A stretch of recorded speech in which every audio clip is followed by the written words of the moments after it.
Blue flowers have long inspired romantic, serene and beatific emotions and reflection. Emily Bronte wrote of bluebells filling her softened heart with bliss. William Shakespeare compared the fast fading fragrance of violets to the sound of a poignant melody. Blue irises immortalised by the brush of Vincent van Gogh are reproduced on postcards and prints in the homes of hundreds of thousands, probably more, of art lovers around the globe. Although admittedly the original painting was purple and the red pigment faded over time, leaving the now iconic deep blue hue. There is something irresistible and celestial about blue flowers that inspires hearts and minds.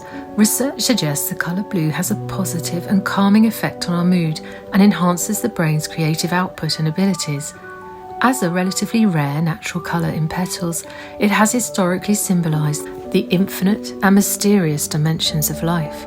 At Wisley in Surrey, southeast England, the Royal Horticultural Society's flagship garden, there is a living canvas in homage to lavender blue Camassia, which, amongst all the gorgeous blue flowers of May, with its ethereal star-covered spires that seem to float above their foliage, is perhaps the most dreamy blue of all.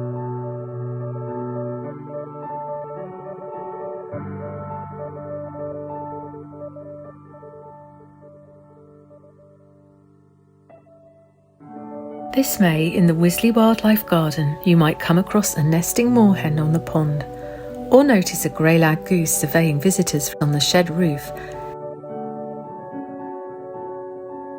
And you certainly won't miss the Camassias in the flower beds, which look very effective as a soft blue contrast with the underplanting of electric green euphorbias. This euphorbia, black pearl, and the Camassia quamash are nectar-rich flowers, so perfect plant choices for pollinators. Camassia quamash tends to flower from late April to May and even into June if the weather stays cool.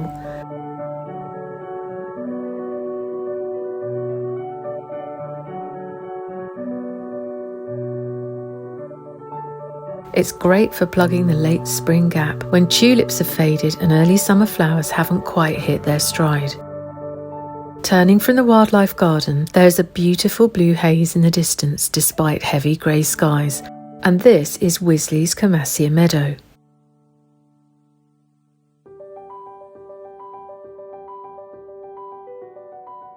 Camassia originate from North American woodland margins and moist open meadows, tolerating full sun or light shade on any reasonably moisture-retentive but not waterlogged soil. They make excellent cut flowers and can suit formal beds and borders, as well as cottage garden-style planting, meadows, and encircling the base of a featured tree.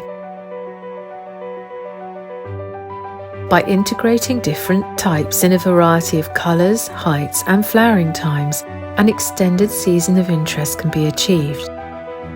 Try a trio of Camassia leclinii, which is one of the tallest and most floriferous, mixed with charming mid-height Cooksicii and smaller but just as elegant quamash. Colours range from purples and deep blues to icy blues and creamy whites.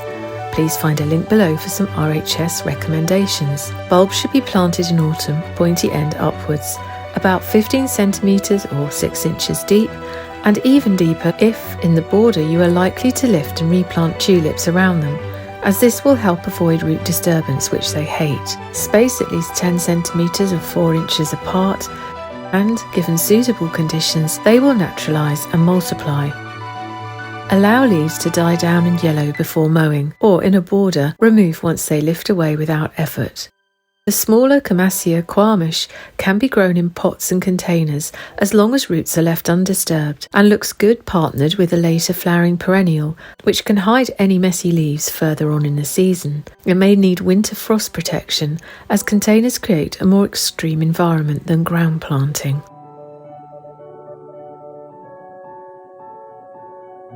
By the Wisley Glasshouse, the 4.5-metre high dancing hares sculpture captures the joyful atmosphere that a colourful tulip tapestry creates. A rich, jewel-like, mouth-watering bulb combination has been planted, incorporating 5 different tulips that work brilliantly in combination. This includes the dark, moodiest tulip on the planet, broodingly bold tulip Paul Scherer, with large, luxurious, deep maroon petals that help set off the vibrancy of the surrounding colours. It's the kind of black tulip that would spawn uncontrollable envy, obsession and mania in a novel by Alexandre Dumas. One of the most joyously striking additions, singing out from the mix, is orange tulip Annie Schilder, which opens from rich coral orange buds tinted with hints of purple and pink and develops into generous goblet flowers with a light-catching golden glow around the petal edges.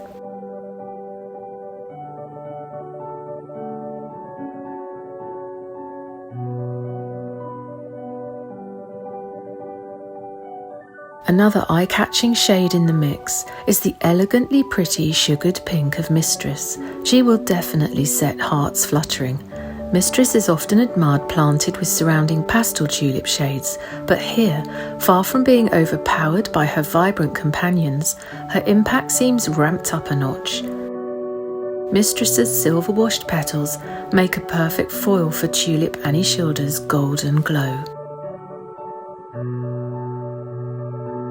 Purple Perfection Negrita is a lightly fragrant, glistening royal purple with Tyrian stains and blue blood veins. It is described as an incredibly perennial tulip, meaning it will reappear in the garden each spring year after year. In the tulip tapestry, it works to harmonise the impact between the darkest tulip shade in the combination and the brighter, eye-catching orange and pink flowers, adding a mellow but opulent, deeply satisfying tone.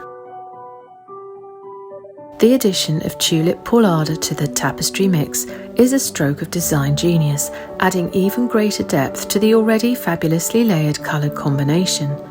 This glossy, deep red triumph tulip with a hint of chestnut sheen adds even greater three-dimensionality to the composition as it smoulders away beneath the colourful canopy above, glowing with colour wheel contrast amongst the lush green leaves of its companions. This quintessentially perfect tulip quintet is a feast for the eyes and the soul on a rainy and blustery early May afternoon.